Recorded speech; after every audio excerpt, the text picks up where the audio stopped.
All right, so let's look at this one today. This is a 2016 Mazda CX-5.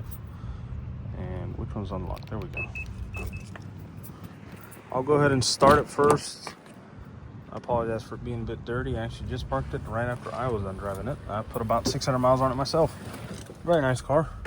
Let's go ahead and let it warm up while we look at the exterior and everything.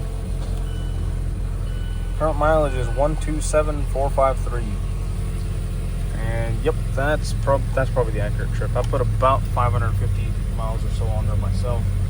Real nice car. Let's talk about the interior a little bit while we're in here. I'll remove my center console. I forgot to take that out. It does have a touchscreen system as well as the buttons over here for the this is the main for that infotainment system, and this is the volume button. Yeah, I know it's a bit odd it's down here, but that's just how Mazda has it set up. Still a real nice system. This is how they set up in a lot of their cars. It does have aux and Bluetooth as well, or aux USB. I think the SD card is for navigation, which this does have as well, although most people just use their phone now. What else is there? Electric park brake, sports mode, standard park to drive, and then as well as manual mode over to the side. Now, let's see. Oh, from the weather change, I gotta fill up a little bit, so that one of the tires is probably like 29 or something. And that blue light right there, since there's no coolant gauge, as you notice, that's Mazda's and Subaru's way of telling you that the car's still cold.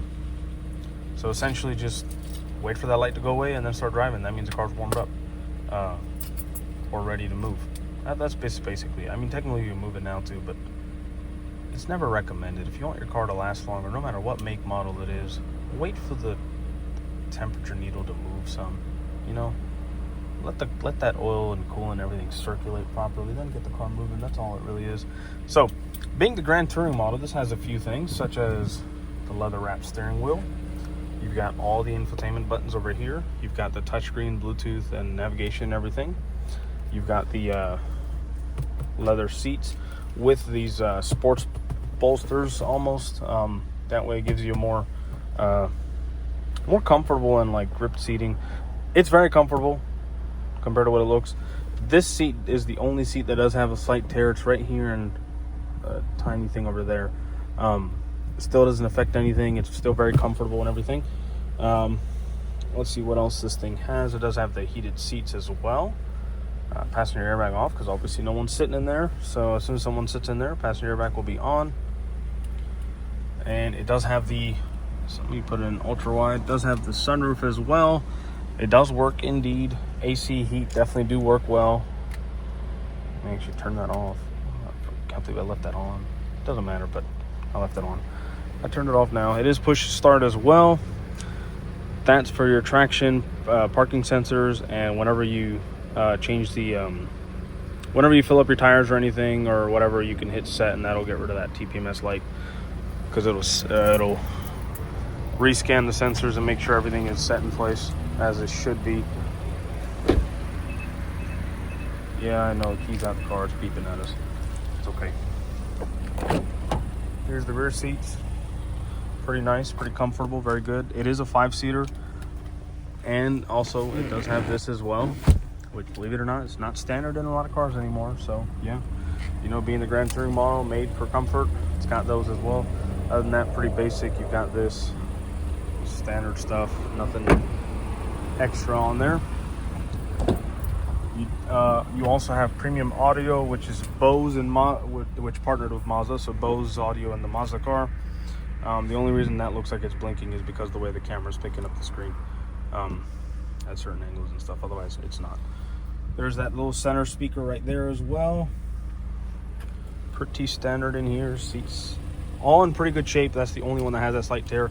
No idea what they put on there that caused that, but that's there. Let's go ahead and we'll make sure the car's unlocked. Let's go ahead and open the trunk as well. There should be enough space.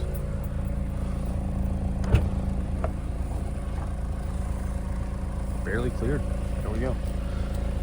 Standard trunk, nothing special. Let's go back to ultra wide. You do have the seat release. That way you can actually lay the seats flat in case you're carrying, like, let's say you just bought a TV or you're doing some home renovations, you got some wood or something.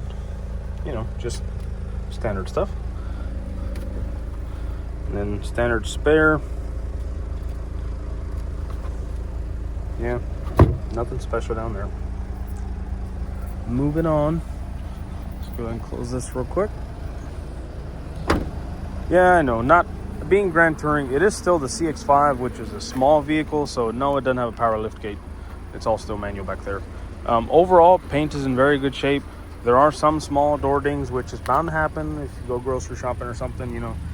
You're gonna get some small marks here and there. Otherwise, still in very good shape. All original paint. Clean.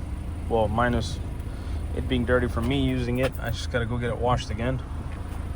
I did have the initial detail done on it when I did buy it originally, before the 600 miles, so it was cleaner. Now it's just a bit grassy. It was raining the past few days, so as you can imagine, it just got a little dirty, that's all. And then center console, nothing special. You got this, the removable tray, standard in there. Yeah, sorry guys, I know it's dirty. I just have to remove all my stuff or clean up a little bit after I used it. I always put test miles on all my cars just to make sure everything runs great before selling it. I don't want to sell anyone anything that's garbage or has issues. It's always my motto that I tell people, you know, I'll sell people something that I would drive myself. Literally, this is my car for 4 years, and now I'm selling it. I only sell what I would drive myself. So that's usually why I don't carry like Priuses and stuff, is because I don't want to drive them myself. I'll sell what I like. If I don't like it, if I wouldn't drive it, I wouldn't sell it. And now, in terms of reliability, Mazda is extremely underrated. They are very reliable cars. Most people just overlook them because they're all focused on Japanese, being Honda and Toyota. But guess what, guys? More brands are there, you know, Mazda's one of them. It's a Japanese car. It's extremely reliable. Look up the reliability ratings if you want. And like I always offer everybody, as you can see, the engine is purring very smooth. But yeah, like I always offer everyone, if you want to have this thing inspected, or if you want any of my cars inspected, you are more than welcome to. I do not mind anyone bringing a mobile mechanic here. I do not mind if you want to take it to a shop. I can always meet you somewhere in Evans or Martinez. That's zip code 30809 or 30907. And you can have anyone lift it up, take a look at it, take the tires off, inspect everything. I mean, if anything, people should be doing that anyways. You know, buy a car when you know everything about it. Yeah, I'll tell you everything I know. I'm gonna be as transparent as I can, but that's it. As far as I know, it's a very nice car, clean car. And if you have any questions for me, always let me know. Now it's time for me to give it a few revs. It is warmed up. That way you can hear the engine. So first we'll listen from up front.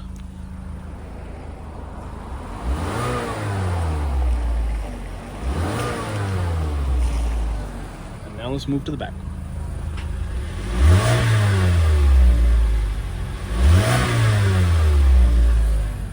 And that's it. So if you have any questions for me, feel free to let me know at any time. I will send you the Carfax if you need it. It's a clean car. I like it. So I'm more than happy to be selling it to you. If you have any questions, let me know anytime.